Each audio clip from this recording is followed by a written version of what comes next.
Welcome back, everybody, to the Hearthstone Grandmasters for the Americas region. Starting things off, as we mentioned, before the jump will be Purple versus bloodyface and a Zoo Warlock versus a Combo Priest. Now, one thing that is worth noting is that people who have brought the Zoo Warlock have had fairly unique lineups. Silvername, for example, brought a no Shaman lineup, which had Combo Priest, Malagos Druid, and OTK Paladin on top of Zoo. And then Tom60229 decided to bring Evolve Shaman, Combo Priest, and OTK Paladin. So it seems like the two players that brought Zoo had OTK Paladin to also threaten with their lineup. However, Purple chose a interesting traditional lineup that had Priest, Shaman, Druid, a very holy triumphant 3, but also decided to bring Zoo on top of that. And I think that's kind of created a situation where his opponent no longer protected Priest, or sorry, did choose to protect Priest, versus other players have always been banning Priest. Tom and Silvername have been banning Priest when they brought the Zoo Warlock members. And it does also make sense when you look at Purple's build, because he is playing the Plague of Flames naturally in his Zoo deck as well, which is a very valuable card to have in the Priest matchup. It gives you multiple ways to have game in the matchup. Not only can you just play Flame Imp on 1 and dominate the board, but if you fall behind, you can also then just play a Mecharoo and a Lackey and whatever else and blow up the board and start again from scratch. So it does make sense if he's not intending to ban Priest to bring a single copy of that card. Also has a Crazed Alchemist in there, which can have pretty much the same effect, right? If they have a 110 or a 112 or a 212 on the board, Crazed Alchemist is going to let you trade through that very, very nicely. Very much so. And so I think with Purple acknowledging people that are going to be playing Priest, he is equipping himself to be able to handle it. That being said, I have tried Plague of Flames extensively. In fact, prior to the expansion, after talking to a few people, primarily that's Admirable as well, he was saying how he thinks Plague of Flames might be one of these hidden meta-busting cards. It's just incredibly powerful for a control-style Warlock deck, and so I messed with it a lot, even predicted it in the bold predictions thread, that Warlock would become a top-tier deck. Little did I know, of course, that people were playing it in like Highlander Zoo. That was not an expectation that I would have.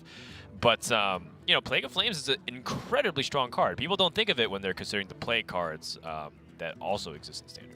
And there it is, right on time for Purple. Right on time. Yep. I mean, in terms of classic caster dynamic, where we talk about a card and then it appears, but absolutely not what he wants in this situation. And I don't know how much of this is like the Zoo purist in me. I've actually been giving like A-Bar a bit of stick because he confessed that he has like 7,000 Warlock wins and most of those were Zoo. So I've been categorizing him as the filthy Zoo player on It was stream. his deck that he used to do really well in ACT playoffs. Yes, exactly.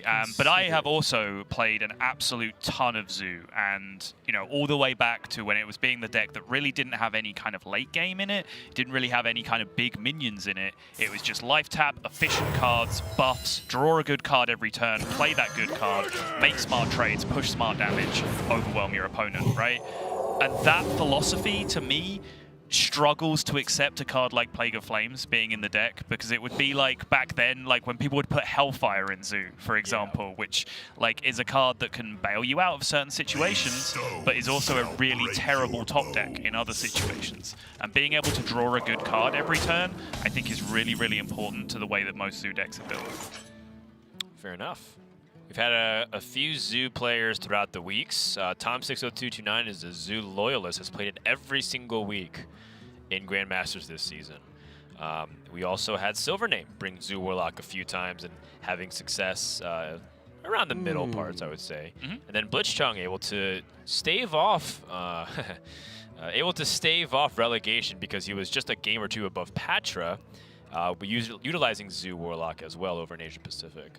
And so we'll see whether or not the Zoo effectiveness can carry over here, as bloodyface, with this Wild Pyromancer Silence, can do a pretty big amount of damage to bloodyface's board here.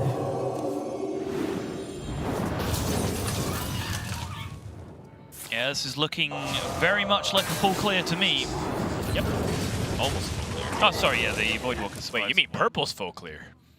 That's exactly what I meant, Dan. Thank you. Great save. The Crazed Alchemist not going to come into play here. I mean, it might come into play. What do I know? I'm not Purple's dad. But it's not going to be effective here in the way that he will have intended it. He did draw both his tech cards for the matchup. But you can kind of see what I've been talking about here, where he does have an F-set Thresher to play this turn, and that's great. But those 2 cards stuck in his hand are as tech cards are not just vanilla minions that he'd be able to play out onto the board and maybe just contest the board naturally. Yep. And that's going to make bloodyface hesitate just a little bit more. I want to see the eggs really come into play as well. Yes, absolutely. Bloodyface. That's how much he cares about the investment onto his board and also protecting his Northshire Cleric. Although, the Crazed Alchemist here is pretty clutch. Well, actually, it depends on if he wants to eliminate the board or not with entirely. Because the 5-1 is still threatening in its own right, but at least that's manageable, right? If you play Crazed Alchemist and Beaming Sidekick in this position, you're still challenging the 5-1. That's certainly where my head is at this turn. Kill the Cleric at all costs. 5-1 not super dangerous against you with the board that you're developing.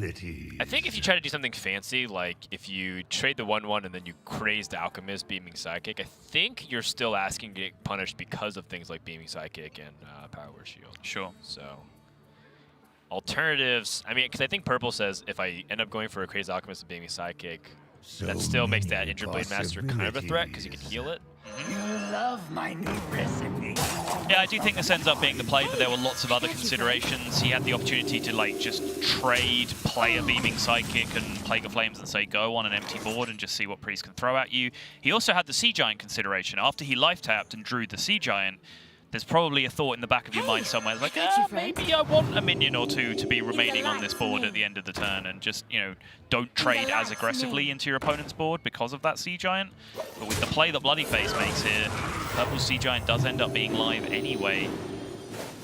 Purple is going to struggle to answer this board if he doesn't pick up a nice token generator, which he does not. Yeah, and situations like this is when you really need to have things that go wide really fast. One thing that I like about Plague of Flames is if you play proactive board generators like Microcheck Controller or anything like that, it tends to make the deck function entirely different, which does make it pretty tricky.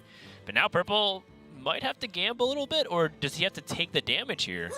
I feel like letting 2 Light Wardens survive is very risky, so I think Purple has to pull the trigger on the Plague of Flames here. So 3 out of these 4 will die, and only 1 Light Warden survives. Okay. But it's still a threat. Big threat, yeah. And just a miserable combination of cards there is that Purple could have played a Sea Giant that turn, but he'd be staring at way too much damage if he did. So his alternative is to blow up his opponent's board inefficiently and just completely strand this Sea Giant in his hand now as well, which means he is just trying to top deck his way out of this. Yep, Sinister Deal needs to get the Kobold Lackey or a Goblin Lackey. Finds neither. Whoa. And in There's fact, only 5 lackeys in the pool, I believe. 6. 6. 6 with the additional attack. Yes. So actually, his 3 outs there to affect the board were Ethereal, Rush, and Damage. And he missed on all 3 of those. He got the exact 3 that did not affect the board in any meaningful way this turn. That's kind of miserable. It's miserable, especially when bloodyface has 9 showing and 13 life on Purple's side. I think he is pretty much reduced down to just simply having the Solarium be his out, and you would need a miraculous series of draws here. He's down to no life taps. That's going to do it. The Zoo Warlock today is not able to get through. The Plague of Flames not having the impact that it needs to, simply because it did not line up with the exact amount of kills that it needed to. Yeah. Purple did not find any of the Death Rattle abilities, like the Scarab Egg or the Serpent Egg, to really improve it. And of course, what about cards like Imp Gang Boss, that are supposed to help a lot in that early game board presence, not really making an appearance? Yeah, Purple only playing a single copy of the Imp Gang Boss, though, in his deck, which means it is, of course, less likely to be drawn. He's also playing single copies of cards like Crystallizer and Beaming Sidekick. So if you want to play the weird mental gymnastics game of like, hey, maybe that Plague of Flames was one of those 1-drops in that position. He had the spot where he played his Neverset Thrasher, and then he floated a mana because he had nothing else to do. So maybe just having a more proactive card in that spot would give him a higher win rate in that 1-game sample size. Maybe that isn't even the case because it was a very strong, aggressive board-based draw from Priest, which is what you want to have in that matchup as well. Very tempo-heavy draw. So it might have been that he was just doomed to lose in that game either way based on the way the draws panned out.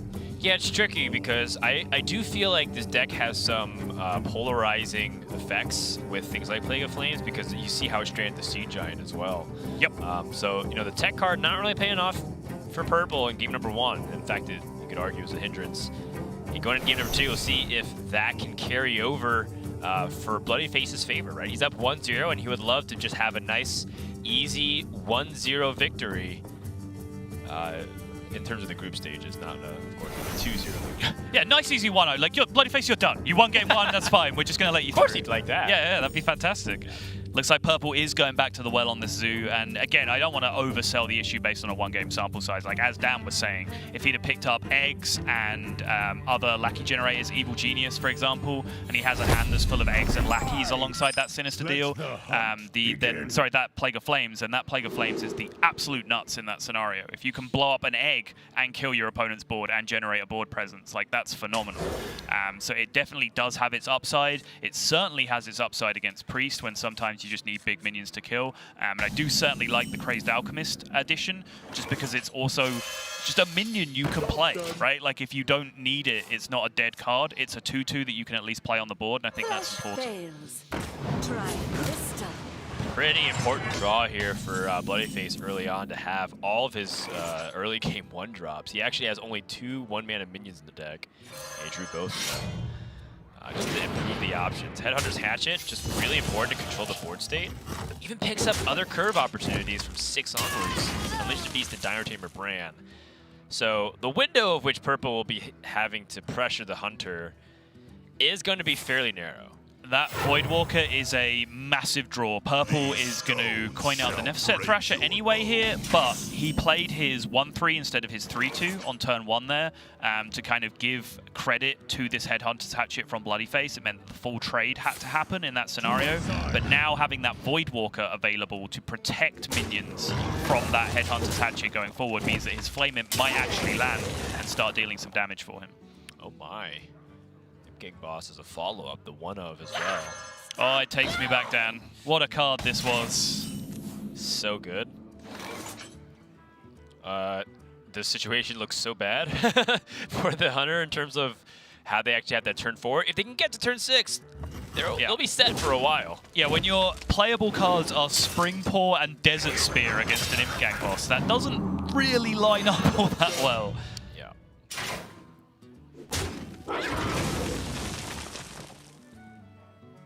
So now you might just start seeing that Voidwalker come in clutch. We certainly didn't have Beaming Sidekick for our Imp Gang boss back in my day.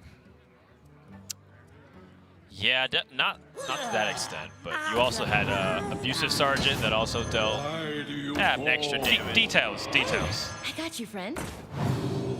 Things like that. Imp Gang Boss was pretty nutty. Also, yes. Imp Gang Boss was around the time where mid-range Zoo was like starting to really become popular with Void Caller and Mal'Ganis. Yep. And it was just kind of like this late-game Zoo deck that curved out. Very much actually how a Highlander deck just did. It just had it plays every single turn. It even played Dr. Boom at times. And then if you got Mal'Ganis in play, then Imp Gang Boss is just like a 4/6 that's summoning 3/3s every time it bumps into something. Like, yeah, it's pretty disgusting.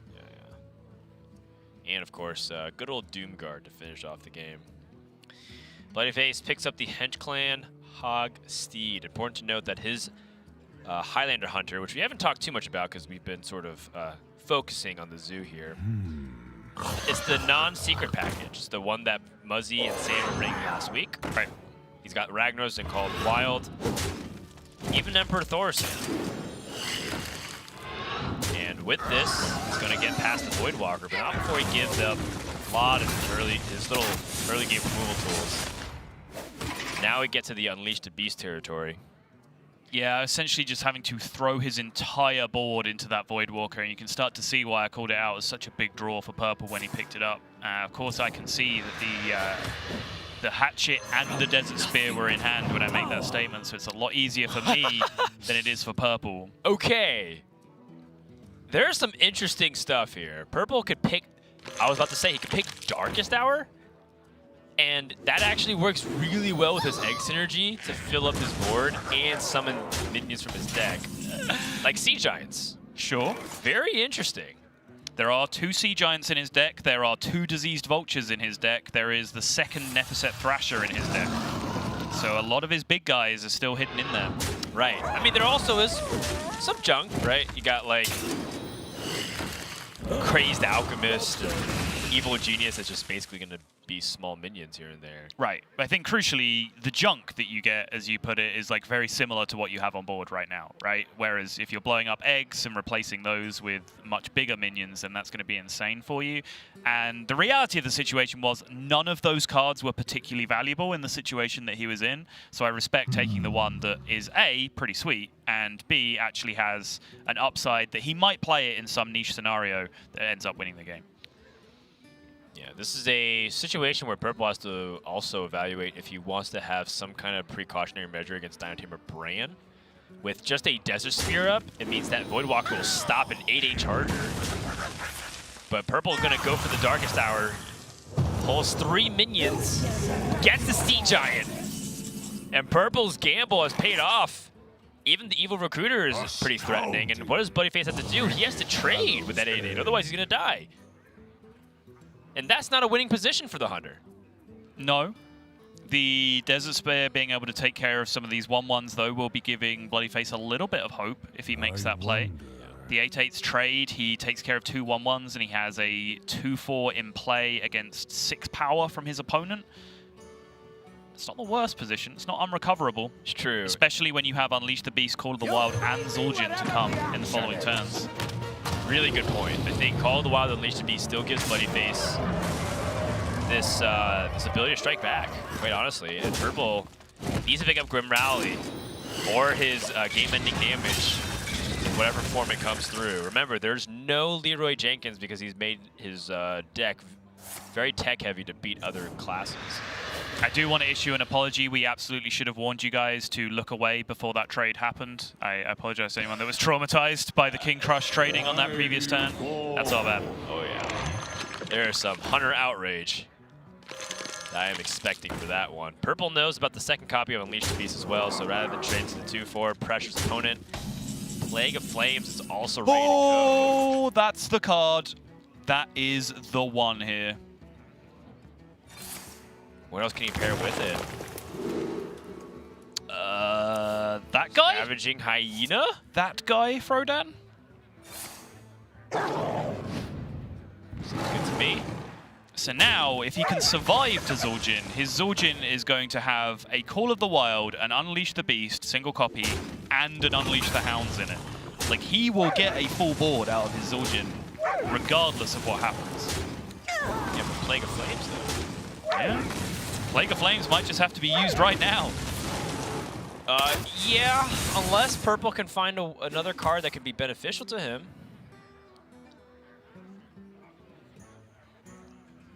I think Purple feels comfortable tapping in this spot. Yep. Plague of Flames, Netheset Thrasher. And this is where Plague of Flames is powerful. In the late game situations where Purple can just say, all right, nice board, I blow it up and then develop my things. That's why, because it's such a cheap removal spell, it is very playable in this deck.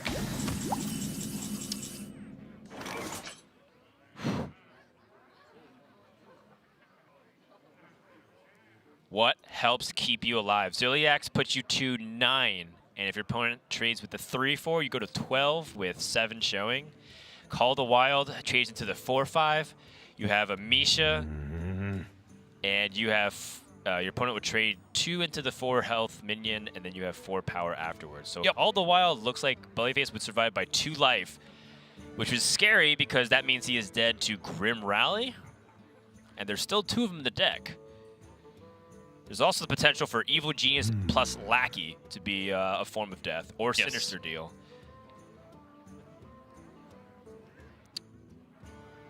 I think it's the play, though.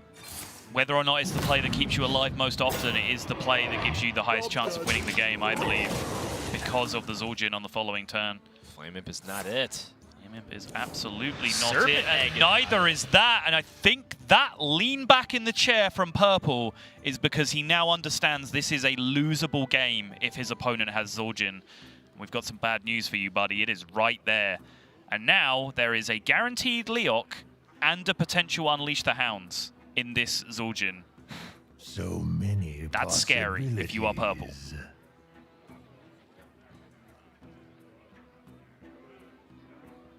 Don't forget, Purple's at 15 right now. Call of the Wild pulling out a Huffer and then Unleash the Hounds being playable alongside this Leok. Like, that's potentially just game-ending damage anyway. It does somewhat depend on board space. Yes. Because he's not going to be able to play all of those things. In fact, there's a world where Bloodyface plays Unleash the Hounds first. The board gets full, the Unleash the Beast and the Call of the Wild don't even pull. Yep. But I think if that does happen, Bloodyface would have very close to lethal because of this Flame Imp damage. And that's only going to happen if Purple has a completely full board himself, right? Because the Unleash the Hounds is only reacting to the board space that his opponent has. Also, I believe Huffer does come out first. Yep, alphabetical order. Huffer, Leok, Misha. Zul'jin, Purple shake the head, knows that this is likely a victory for the Hunter. And with Call of the Wild and the Unleash the Beast afterwards, that's going to do it. Let's check everything is still green. Yep, I don't think there are even any spells cast that can even mess with this. Nope, just straight up board generation. That's all that was in this Zul'jin. Wow, I think Purple understood exactly what that game was about. When he life tapped though that last time and did not pick up the damage, I think he knew that Zul'jin was a card that he just was not going to beat. He just had to hope that Bloodyface didn't have it. Bloodyface did have it, and he, I would expect, as a slight underdog in the matchup, just in terms of like player history, player legacy, player standing within the community, however you want to look at it, as a slight underdog in that situation, comes out ahead against Purple. Yeah, 2-0 with a unusual variant of the Hunter deck that has no secrets into it, right? In contrast, we saw what Kalento was playing in the Europe region. This has no secrets, no Subject 9. Instead, very minion-heavy, very proactive. It has Hench-Clan Hogsty, Scavenging Hyena, cards that have been iconic for Hunter for a long time in Hearthstone, and yet took some time to make its way back in. Having that proactive game plan, I think, was really powerful. Otherwise, we've seen so many times where like Hunters rely on Explosive Trap to like stop a zoo pressure, and then they just like don't do anything, and that gave Purple the time in order to react. That combined with some pretty good draws from Bloodyface spelled the victory. Yeah, and I absolutely love that point. It's one that I do want to follow up on because I massively favor this build of the Hunter over the Secret Hunter. I think when you start testing this deck against good players, against the best players, you start to understand that the secrets don't do anything. Like, the best players are so good at playing around secrets, and by playing around secrets, I don't mean not activating them. I don't mean not taking the risk. The very best players will understand that sometimes it's correct to go, well, if that's Rat Trap, it's Rat Trap, and just play all their stuff anyway, right? They're so much better at that risk-reward tree than your average ladder player that will be, that I think you really have to test these matchups in private to understand how much better this build is than the secret build. All right, so with that, we have our first series done. When we come back, we're going to have Bloodyface advance to play Just Saiyan, while Purple will have to wait to play Muzzy for a chance at redemption. This is the Americas Playoffs. We'll be right back.